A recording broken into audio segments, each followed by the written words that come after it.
vais te raconter l'histoire d'un homme que l'on a traîné dans le désert, torturé, écrasé sous des pierres brûlantes, mais qui n'a jamais abandonné. Un homme dont la voix a résonné dans toute la ville de Médine, mais qui reste encore aujourd'hui un exemple de courage, de foi et de sincérité.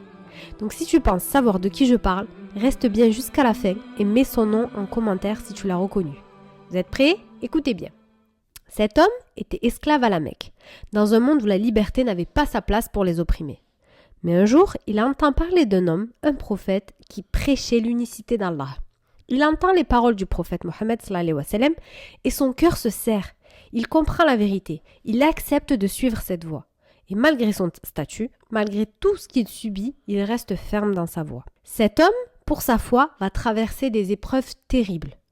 On l'enchaîne, on le torture, il le jette sur des pierres brûlantes, mais lui, il ne pleure pas, il ne cède pas.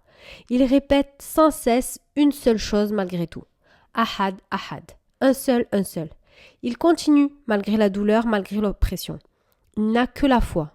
Et un seul mot, la vérité. Mais cet homme n'est pas resté dans cet état. Un jour, un homme pieux vient le racheter. Enfin libre. Et ce que l'histoire retient de lui, c'est qu'il devient la voix de l'islam.